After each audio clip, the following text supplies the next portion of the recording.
Imagine living in a house where every light is always on. No dimmer switch, no off button. Just relentless, unblinking brightness, illuminating every corner, every shadow, every detail you never asked to see. Now, imagine that house is your mind. This is the reality for people cursed with hyperawareness, a state where your nervous system never learned to stop looking. While others move through life with the lights comfortably dimmed, noticing only what they need to, some minds operate on permanent high alert. And contrary to popular belief, this isn't always a gift. It's often a form of wakefulness that has forgotten how to rest. The invisible equation.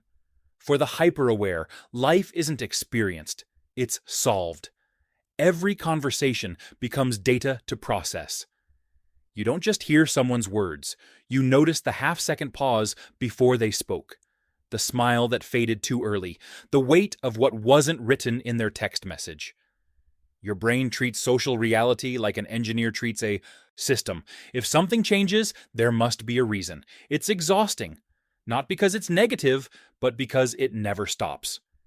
You're living with two screens open simultaneously, one participating in the moment, another observing, calculating, adjusting. A delayed text isn't just timing, it's a puzzle to solve. A shift in tone isn't just mood, it's information requiring analysis. The cruel irony? From the inside, this feels responsible and necessary, but gradually, the equation replaces the experience. You're so busy solving what life means that you're rarely allowed to exist inside it simply.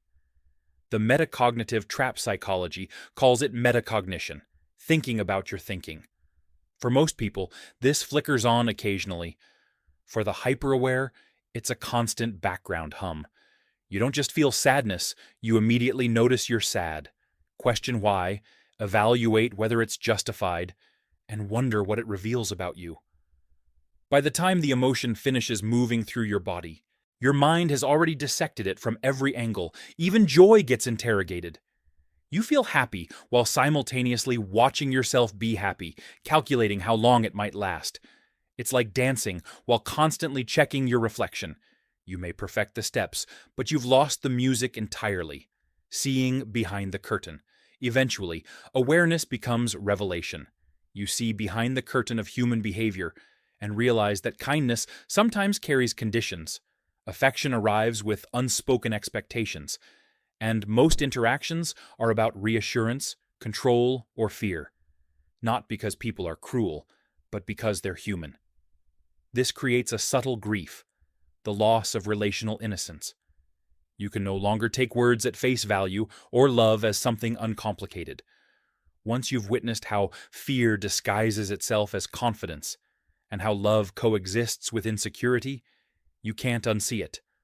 Understanding becomes isolating because you're aware of the strings holding everything together and how easily it could all fall apart. The cost of constant empathy. For the hyper-aware, empathy isn't optional, it's always running. You don't just listen to words.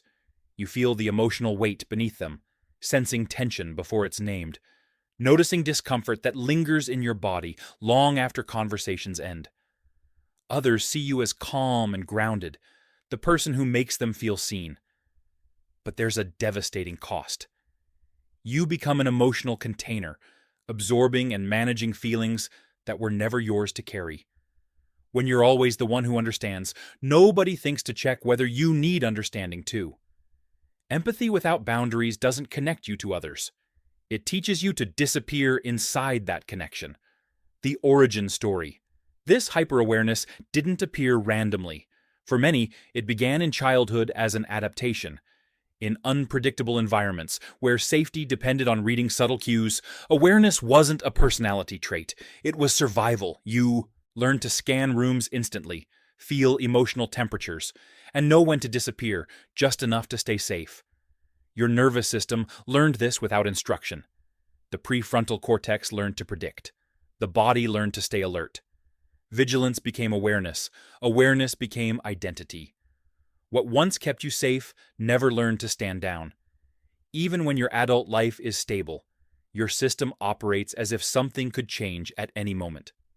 From protection to presence. The path forward isn't seeing less, it's carrying less. Not every signal requires action. Not every shift demands a response. Not every insight needs following to its conclusion. Awareness needs boundaries to transform from suffering into clarity. This means developing selective perception, noticing without absorbing, recognizing without reacting.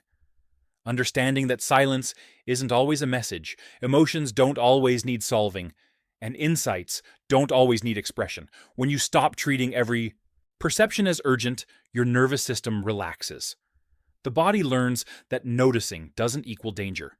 You begin experiencing moments without stepping outside them, laughing without analyzing why, feeling without translating, listening without preparing responses. You don't lose your depth this way. You reclaim your presence. Awareness refined by acceptance stops feeling like a spotlight and becomes warmth. You still notice deeply, but don't cling. You still feel intensely, but let emotions pass through. Presence replaces prediction. Curiosity replaces fear. And life becomes lighter. Not simpler, but no longer carried all at once. If you recognize yourself here, you're not alone. The weight of seeing too much is real, but it doesn't have to break you.